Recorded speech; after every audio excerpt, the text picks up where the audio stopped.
मोदी जी बहुत अच्छे देश के सुसुन्य प्रधानमंत्री हैं और हम चाहेंगे हर बार जितनी बार भी योजनाएं हमारे ऐसे ही लोहालाट प्रधानमंत्री मिले हमें। उन्होंने लोगों ने देख लिया कि हमने चुनाव जितवा तो दिया अपने गठबंधन का साथी, लेकिन काम वो दिखे ही नहीं। पिछले 5 सालों में वो कहीं क्षेत्र में नजर नहीं आए। देखो इमरान मसूद तो टक्कर में ही नहीं है। एक ही आंधी उड़ रही है एक तरफा, राघव भैया। टिकट से पहले भी यही मांग थी कि राघव भैया। इमरान मसूद तो हरा प्रत्याशी, सबने मन बनाया रखा, सबको पता है इमरान तो हर रहा।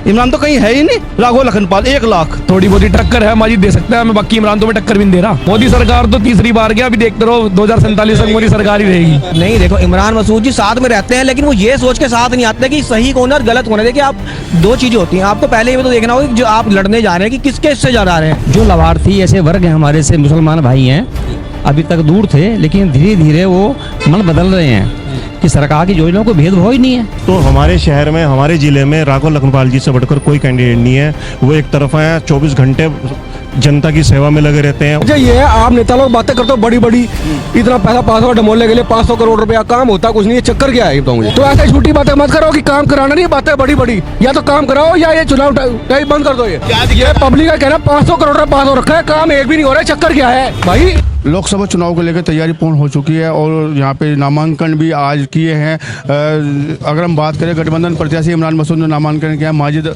अली जो बसपा के प्रत्याशी है उन्होंने नामांकन किया है। कल भाजपा प्रत्याशी राघव लखनपाल भी नामांकन करेंगे। तमाम बातें होंगी, तमाम लोग हमारे साथ जुड़ गए। बीजेपी की बात करेंगे और गठबंधन की बात 6 दिन से की होगी। सहारनपुर के मुद्दे की इनसे जाने की बातचीत करेंगे, चर्चा करेंगे। जी भाई साहब, आपका नाम क्या है? मेरा नाम मोनू सब्बरवाल है। अच्छा सब्बरवाल साहब, अगर हम बात करें गठबंधन प्रत्याशी भी बीच में आ रहे हैं और भाजपा प्रत्याशी भी आ रहे हैं और बसपा प्रत्याशी भी आ रहे हैं, पहली चाह क्या आपकी? मेरी पहली चाह तो भाजपा है, भारतीय जनता पार्टी है। बस तो मुद्दे हैं इस चुनाव में? मुद्दे कोई नहीं है जी, मुद्दे चुनाव में कभी नहीं हुआ करते, तो सारी जिंदगी चलते रहते हैं। कभी महंगाई होती है, कभी घटती है, कभी सरकार बढ़ाती है, कभी घटा देती है। ऐसा कोई बड़ा मुद्दा नहीं है। भाई है कि हमारे मोदी जी बहुत अच्छे देश के सुसुन्य प्रधानमंत्री हैं और हम चाहेंगे हर बार जितनी बार भी योजनाएं हमारे ऐसे ही लोहालाट प्रधानमंत्री मिले हमें। सुरक्षा, चिकित्सा और अगर हम बात करें विकास की बात करें तो वहाँ क्या इस सरकार को कैसे देखते हैं? विकास बहुत अच्छा करती है सरकार। आप ये देखो, हमारे यहाँ कभी ज़िंदगी में कभी सोचा भी नहीं था किसी ने कि भाई हमारा सहारनपुर स्मार्ट सिटी में आएगा या ऐसे छोटे हाईवे बनेंगे, या कभी किसी ने ये सोचा भी नहीं था कि ऐसे सड़कें, सीवर लाइन, खड्डे वगैरह कभी सोचेंगे। कभी हमारे बड़े बुजुर्गों ने कभी सुना होगा कि हमारे सहारनपुर स्टेशन पर कोई काम हुआ हो। अब हम देख रहे हैं और आगे हमारे बच्चे देखेंगे। लेकिन आप तो विकास की बात करें, अगर हम बात करें गठबंधन प्रत्याशी इमरान मसूद तो हमेशा तमाम लोगों के काम करते हैं और सबके खड़े रहते हैं तो सुख दुख में। किसने कहा आपको? नहीं, जनता कह रही है इस बात को। जनता कह रही, मैं तो नहीं कह रहा, मैं भी जनता का ही आदमी हूँ। मेरा तो कोई काम नहीं किया उन्होंने, ना मैं उनके पास गया। आप गए कभी? ना मैं गया ही नहीं। राघव भाई करते हैं? बिल्कुल करते हैं। संतुष्ट हैं? बिल्कुल संतुष्ट हैं, 100%। रात को 2 बजे फोन करो, 2 बजे फोन उठाते हैं, बता भाई क्या बात हो गई। तो पिछली बार हराया था फिर? हारना जीतना कोई हमारे हाथ में नहीं होता, जनता के हाथ में। खाली एक मेरे और एक आपके और सबके वोट से नहीं होता, ये जनता का समर्थन होता है। हार जीत तो चलती रहती है, कोई बड़ी बात नहीं। भाई राघव की बात कर रहे हैं, भाजपा की बात कर रहे हैं, आपके दिल में क्या है? 4 जून 400 पार इस बार इतिहास रचना जारी है और उसमें भारतीय जनता पार्टी का मतलब बहुत बड़ा काम होने जा रहा है। और सबसे बड़ी बात, जो कमी पिछली बार रह गई थी सहारनपुर से, वो जो मैं लहर पिछली बार भी थी, लहर उससे बड़ी लहर इस बार भी है। लेकिन सहारनपुर जीत जो जीतते हम चूक गए थे, वो इस बार जो है राघव जी बहुत बड़ी मार्जिन से जीतने जा रहे हैं सहारनपुर से। क्या चूक हुई थी पिछले चुनाव में जो इस बार नहीं होगी? इस बार पिछली बार ये हुआ कि जो मतलब जो गठबंधन हुआ था सपा और बसपा का, जो अपने आप में बहुत बड़ा गठबंधन था। गठबंधन से बात भी मजबूत है भाई साहब? नहीं, गठबंधन मैं बता रहा हूँ ना, इस बार जो टक्कर है ना, वो इस बार माजिद अली जो है उससे वो हजलुरबान ने मैदान छोड़ दिया। उन्होंने लोगों ने देख लिया कि हमने चुनाव जितवा तो दिया अपने गठबंधन का साथी, लेकिन काम वो दिखे ही नहीं। पिछले 5 सालों में वो कहीं क्षेत्र में नजर नहीं आए। इक्का दुक्का क्षेत्र में नजर आए, लोग उनके घर खुद जाते थे, वो कभी किसी घर नहीं गए। कहना चाह रहे हैं कि सांसद बना के खामियाजा भुगता सहारनपुर। हाँ, वो जो है वो जो उन्हें खुद सहारनपुर की जनता को पछतावा हो रहा है कि उन्होंने एक ऐसे सांसद को चुना जो व्यापारी था। राघव जी जनता राघव जी बीच में नहीं है, बीच में राघव जी बीच में नहीं। देखो वही तो बात बता रहा हूँ, फर्क क्या अंतर कह रहा, अंतर ये रहा वो जीतने के बाद भी पब्लिक के बीच में नहीं गए और ये हारने के बाद भी पब्लिक में गए, और बल्कि पिछली बार से जब सांसद थे उससे ज्यादा एक्टिव रहे वो। लेकिन गठबंधन प्रत्याशी जनता के बीच में रह के काम करते हैं। इमरान मसूद नहीं, मैं इमरान मसूद तो टक्कर में ही नहीं है। और टक्कर में कौन है फिर? देखो जो सीट जब बसपा का गढ़ रहा है या भाजपा गढ़ रहा है, तो बसपा में भी टक्कर है, इमरान मसूद किसी टक्कर में नहीं है। इमरान मसूद वो टक्कर से बाहर मान के चल रहे हैं। देखो पिछली बार कितने वोट मिले आप देख लो। पिछली बार तो गठबंधन था ना समाजवादी का। हाँ जी, पिछली बार तो समाजवादी का गठबंधन था। नहीं पिछली बार वोट कितने मिले आप उसके उसे व्यक्तिगत मिलते हैं, पार्टी तो किसी में रहा नहीं ना वो, उसकी तो हर साल नई पार्टी है, कभी वो कांग्रेस में, कभी सपा में, कभी बसपा में, कभी किस में, उनका अपना व्यक्तिगत जो वोट है वो नहीं पड़ना, वो 1.5-2 लाख के वोट के उससे ऊपर आप नहीं रहे वो। मतलब दिल में जाकर रोकनपाल एक तरफा जीत होने जा रही है, बहुत बड़ी जीत होने जा रही है इस बार। बड़ी बात कर रहे हैं कि जय बसपा चुनाव मैदान में और गठबंधन प्रत्याशी को नहीं मानने। भाई आपका नाम क्या है? मेरा नाम रोहित प्रधान ग्राम प्रधान धार की। अच्छा राखी वालों, एक बात तो बताओ, इस चुनाव में क्या रहने वाला है, कौन जीतेगा कौन हारेगा, क्या समीकरण सामने आ रही है? पूरी तरीके से बड़ा भाई राघव लखनपाल फर्मा सहारनपुर पूरे जिले में, जो पिछले बार का जो दर्द है, हम लोग देहात में सिटी में जो हमें यही नहीं पता लगा कि फजलुर रहमान कौन है, कौन सांसद, हम यही पता है भाई अपना 5 साल तक हमारा सांसद बुलाया नहीं, आया ही नहीं, पता ही नहीं लगा कौन बुलाया था।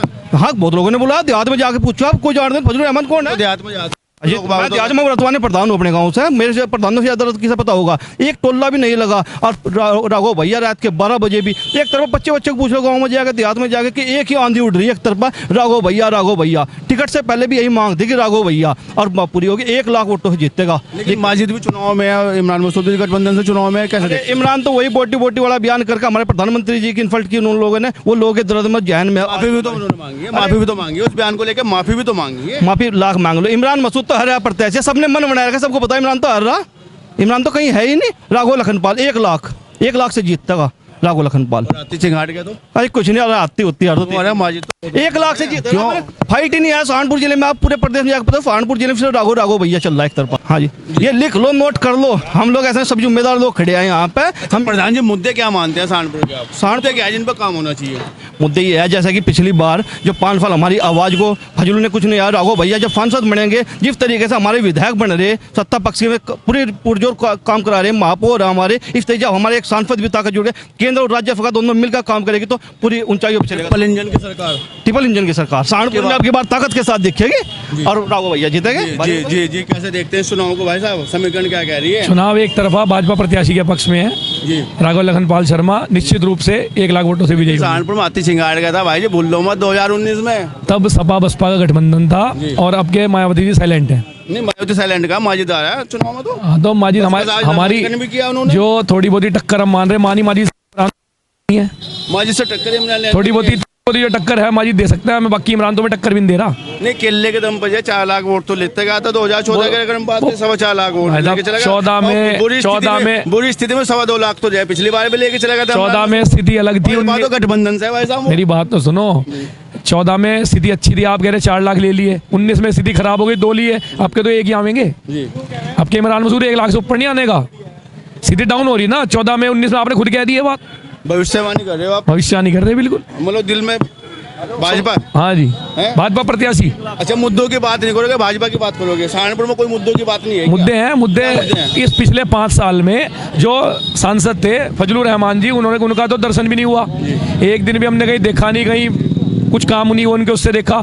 राघव लखनपाल जी ने दोहरी रेलवे की दोहरी लाइन की योजना चलवाई, यूनिवर्सिटी का निर्माण हुआ, ये सांसद ना होते हुए भी उन्होंने काम किए। अब जब वो सांसद हो जाएंगे तो इन कामों को और गति मिलेगी, यूनिवर्सिटी जल्दी तैयार हो चुकी है, जो काम रह रहा है वो भी जल्दी लेकिन बीमार होने के बाद तो लोग बाग कोई देहरादून जाता है, कोई चंडीगढ़ जाता है, कोई कहीं जाता है, सहारनपुर में स्वास्थ्य सेवा तो बढ़िया नहीं है भाजपा। जब कोई स्कूल खुलता है तो पहले वो स्कूल दूसरी क्लास तक होता है, फिर 5वीं तक होता है, फिर 8वीं तक होता है, फिर उसको जाके 12वीं तक की वो मिलती है मान्यता। धीरे धीरे यहाँ भी फैसिलिटियाँ बढ़ती जाएंगी, उसके बाद लोग बाहर जाना बंद हो जाएंगे। मन से संतुष्ट हैं? मन से संतुष्ट है, बिल्कुल कर्म से संतुष्ट है। तीसरी बार मोदी सरकार तो तीसरी बार क्या, अभी देखते रहो 2047 तक मोदी सरकार ही रहेगी। भाई तो 100% दे रहे हैं मोदी जी को, 100% दे रहे हैं राघव जी को, मन में क्या है?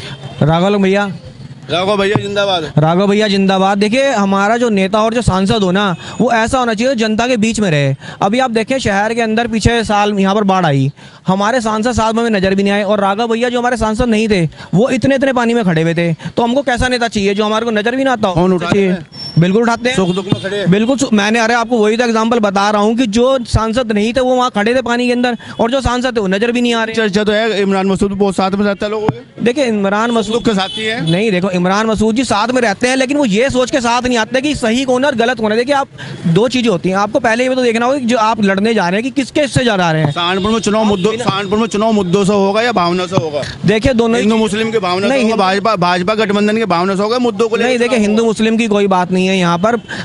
मेन बात जो होती है वो होती है कि हमारा विकास कौन कर रहा है और हमारे साथ कौन खड़ा है। देखिए हम जब छोटे से थे तब से हम सुनते आ रहे थे कि रेल लाइन डबल होगी, लेकिन कभी नहीं हो भाई। वो राघव भैया ने करा, यूनिवर्सिटी आ गई है, यूनिवर्सिटी मिल गई जी, बिल्कुल मिल गई है ना, हाईवे वगैरह मिल गए, जिस वो सभी काम हो रहे हैं ना। तो हम वही कह रहे हैं ना, ये हिंदू मुस्लिम का चुनाव नहीं है, विकास का चुनाव है, मुद्दों का चुनाव है। क्या मानते हैं, क्या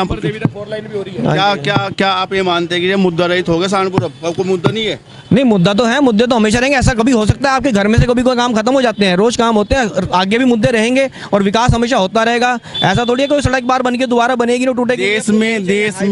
देश में अगर मोदी सरकार फिर से चुनी जाती है, पूरा देश जब समर्थन करता है, बहुमत में आ जाती है सरकार, तो मुद्दा क्या होना चाहिए जिस पर मोदी जी को काम करना चाहिए? देखिए मेरा मेन मुद्दा तो है सबसे पहले तो जनसंख्या नियंत्रण कानून और यूसीसी, यूनिफॉर्म सिविल कोड लागू होना ही चाहिए देश के अंदर। और जनसंख्या हमारे लिए एक बहुत ही बड़ा, देखिए हर एक के लिए अच्छा भी होता है और बुरा भी। हम उस वक्त ना उस लाइन को क्रॉस करने जा रहे हैं। तो अब हम जैसे 2 करोड़ नौकरियों की बात करते हैं, इतनी बड़ी जनसंख्या को आप इतनी नौकरियां, सरकारी नौकरियां नहीं अवेलेबल करा सकते उसके लिए, और देश के संसाधन ही फिर सीमित होने लगते हैं। तो सबसे बड़ा मुद्दा मेरे लिए जनसंख्या नियंत्रण कानून होना ही चाहिए और यूनिफॉर्म सिविल कोड कि हर नागरिक एक कानून के तहत रहना चाहिए, किसी को भी विशेष अधिकार नहीं मिलना चाहिए। मोदी सरकार उस पर ध्यान देना चाहिए जी। भाई साहब कह रहे हैं 5 साल खराब हो गए। पिछले बार जो हमने एमपी बनाए थे वो बीच में नहीं आए, जनता के बीच में नहीं। इतना पानी है, राघव भैया बीच में आए, राघव भैया साथ में नहीं है, इमरान भैया भी काम करते हैं, लेकिन इस दिल में क्या है चुनाव को लेके? जी सिंपल राघव लखनपाल जी, बीजेपी जी, बीजेपी से वही है। कोई बात नहीं, कोई बात किस चीज़ की नहीं है जी। अब देखें जैसे आप अभी इन्होंने भाई साहब ने बताया कि अगर देश में जो मोदी जी की सरकार आती है तो हमें सबसे पहले हमारा क्या कारण है कि हमें क्या चीज़ चाहिए, वो जनसंख्या नियंत्रण। दूसरा मैं एक ये भी मोदी सरकार से अपील करूँगा कि जब भी सरकार आ रही है हमारी, जब तीसरी बार, तो इसमें जनसंख्या नियंत्रण लागू के साथ साथ वो एक परिवार में 2 बच्चों के लिए लागू कर दें, नौकरी में भी वो चीज़ लागू कर दें और राशन भी उनको होता है। कई सारे ऐसे परिवार हैं कि जिनमें 10-20 लोग हैं, वो राशन कितना ले रहे हैं और कईयों को राशन ही नहीं मिल पा रहा। मुद्दा जनसंख्या का मानते जी, जनसंख्या सरकार मुद्दा अगर आती है तो उस पर काम करना चाहिए। जनसंख्या चुनाव में राघव के साथ रहेंगे जी, राघव जी के साथ रहेंगे।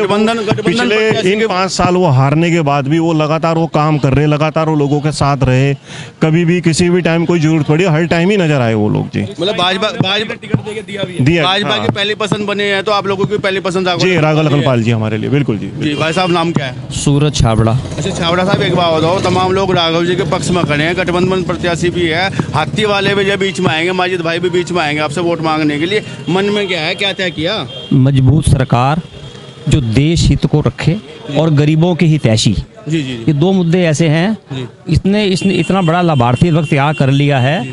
आप देखें सरकार बनने के बाद दोबारा वो सीटें घटती हैं, लेकिन 14 में 282, 19 में 303। ये क्या है? लाभार्थी वर्ग बड़ा है। इस बार भी क्या होगा, जो लाभार्थी ऐसे वर्ग हैं हमारे से, मुसलमान भाई हैं, अभी तक दूर थे लेकिन धीरे धीरे वो मन बदल रहे हैं कि सरकार की योजनाओं को भेदभाव ही नहीं है, सबको एक समान योजनाएं मिलनी। तो धीरे धीरे दूसरी पार्टियों का दुष्प्रचार खत्म हो रहा है कि ये भाजपा सरकार मुसलमान की विरोधी है, कुछ ही हट रही है और लाभार्थी वर्ग उनका भी बढ़ रहा है इधर। तो निश्चित तौर से सीटें 400 ऊपर आनी है। मोदी जी की सरकार 400 लेकर आ जाती है, बढ़िया बात है, जो नारा उन्होंने दिया 400 आए, बहुमत में आए, बहुत अच्छी बात है। लेकिन मुद्दा क्या होना जिस पर मोदी जी को काम करना चाहिए, मजबूती से काम करना चाहिए? काम तो वो कर ही रहे हैं ऑलरेडी मजबूती से, क्रांतिकारी काम कर दिया उन्होंने, जिसके बारे में लोग कहते थे असंभव है। जैसे 370, 3 तलाक, राम मंदिर, ऐसे और आप देखिए ना, लोग कहते हैं महंगाई तो कम करी है। अगर यूक्रेन रूस का युद्ध लगा है, हमने उस युद्ध का लाभ लेके रूस से तेल लिया है, पूरे पश्चिम को और यूएस को नाराज करके। ये हिम्मत की बात है, ताकत की बात है। ये मजबूत सरकार कर सकती थी कि हमने सस्ता तेल लेके देशवासियों को दिया, अपना रेट नहीं बढ़ने दिया, तो महंगाई तो कम हो गई ना। तो ये लोग समझते चीज़ों को कि अगर ये किसी और सरकार की हिम्मत नहीं थी कि अमेरिका या यूरोप का नाराज कर दे, पर हमारा विदेश मंत्री क्या जाके बोलता है यूरोप को कि यूरोप को इस भावना से बाहर आना चाहिए कि यूरोप की समस्या पूरी दुनिया की समस्या है। जवाब दिया टका सा, और सस्ता तेल ले रहे हैं, उसका लाभ हमें मिल रहा है।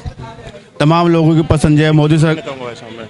देखिए 2007 में बहुजन समाज पार्टी की सरकार थी, लेकिन हमारे विधायक के रूप में राघव लखनपाल जी जीत के आए। 2012 में समाजवादी पार्टी की सरकार थी, फिर राघव भैया जीत कर आए।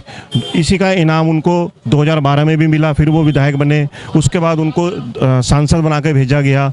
तो हमारे शहर में, हमारे ज़िले में राघव लखनपाल जी से बढ़कर कोई कैंडिडेट नहीं है। वो एक तरफ हैं, 24 घंटे जनता की सेवा में लगे रहते हैं, उनसे बेस्ट कोई कैंडिडेट है। चलिए आपने तो 100% दे दिया। भाई साहब बड़े उत्साहित है, भाई साहब बड़े उत्साहित है, दौड़ गए हैं भाई साहब। बात तो आपसे 2 करें। करेंगे, एक को तो छोड़ दो, लेकिन इतना उत्साह किस चीज के लिए है? हमें उत्साहित हमारा वजह क्या है बताओ ना। वजह ये है, आप नेता लोग बातें करते हो बड़ी बड़ी, इतना पैसा पास होगा डमोले के लिए 500 करोड़ रुपया, काम होता कुछ नहीं, ये चक्कर क्या है ये बताओ मुझे। कौन सा काम छूट गया आपका?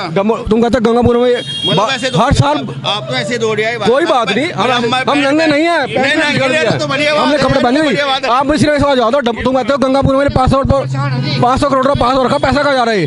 कब वो डमोला बने, कब उसी पे ठीक होगी? बात कांग्रेस में भाजपा की नहीं हुई। उस चुनाव का फायदा क्या है? इतने बड़े पैसे पास रखे, काम कोई होता नहीं है, पानी मार ऐसा नहीं होता ही। तो भागे तुम्हें दिख रहा है, जब वो डूब जाए तब वो काम होगा, ये बताओ मुझे। मतलब डूबने के बाद आ जाए तो कोई बात नहीं है, बाकी जब गंगापुरम पहले से पहले कोई डूब जाएगा तब काम होगा डमोले का। पहले से कोई इंतजाम नहीं है। तो ऐसे झूठी बातें मत करो कि काम कराना नहीं, बातें बड़ी बड़ी, या तो काम कराओ या ये चुनाव बंद कर दो। ये नहीं तो चुनाव में मुद्दे क्या होने चाहिए, हम तो पूछ रहे हैं। मुद्दा ये है, जो गरीब तबका मर रहा है उसका उद्धार तो करो, जो गंगापुर में डुबो रहे हो आप। क्या ये दिक्कत? पब्लिक का कहना 500 करोड़ रुपया पास हो रखा है, काम एक भी नहीं हो रहा है, चक्कर क्या है भाई? क्या सहारनपुर का मुद्दे क्या है? मुद्दे तो बताओ दो। मुद्दा ये है भाई बरसात में पानी आएगा, डमोला की नदी है, डमोला एक नदी है, पानी आता है। ऐसा लग रहा है, और व्यापारी परेशान होता जा रहा है, क्या फायदा पैसे का? नहीं डमोला हर व्यापारी दुखी है यहाँ पर, मुझे व्यापारी कौन सुखी है यहाँ पर? नहीं कैसे दुख है, क्या दुख है? अरे सुखी कौन सा व्यापारी है? हर व्यापारी कह रहा है मेरा काम खत्म हो गया, शहर में बड़े बड़े काम हो रहे हैं, व्यापार खत्म होते जा रहे हैं, ऐसा क्या होगा? भैया सच बोलो, झूठ मत बोलो। 500 करोड़ का पहले प्रोजेक्ट हुआ कहाँ? सच बोलो आप, 500 करोड़ का प्रोजेक्ट पास हुआ है, कहीं जाकर पूछो आप, झूठ मत बोलो। हम सच बोल रहे हैं, हम गलत हैं, हम बावले हैं। इतना पहला बाहर बोले कोई काम नहीं हो रहा वहाँ पर। विधेयक बड़ी बड़ी तुम्हारे सामने गंगा बाढ़ आ रही, तुम काम कब कराओगे? जब वहाँ डूब जाएगा पूरा। ऐसा नहीं होता भाई साहब, बातें करते हो पूरी करो वो बातें, दबाओ मत किसी को, दबाओ मत। जब गंगापुर डूब जाएगा तब आप काम कराओगे, आप सबके सामने है वो, मेरे सामने नहीं। मैंने कौन सी आवाज दबा दी? मैं तो बात उठा रहा हूँ, आप बताएं। परेशान है आपको, हमने तो सामने लाए, बुलाया भाई को। लोग के घर बर्बाद हो रहे हैं वहाँ पर, और काम भी नहीं हो रहा। भाई साहब आप गलत आरोप लगा रहे हैं, मीडिया पे गलत आरोप लगा रहे हैं आप। जी भाई बताइए। लोग के घर में बर्बाद हो रहे हैं, तरफ गंगापुर वालों के काम एक भी नहीं हो रहा है। या तो आप ये बताइए, जब वो गंगापुर एमपी एमएलए जो जनपद आपके बीच में है, जिनको आपने पावर दिया, क्या वो काम नहीं करा रहे? आप तो सीधा आरोप लगा रहे हैं। चलो ठीक है, काम कब काम होंगे? जब गंगापुरम बह जाएगा, ये बताओ मुझे आप। जीडी न्यूज की सभी वीडियोस देखने के लिए यूट्यूब पर सब्सक्राइब कीजिए जीडी न्यूज चैनल को, और फेसबुक पर वीडियोस देखने के लिए जीडी न्यूज चैनल को लाइक और फॉलो करें। धन्यवाद।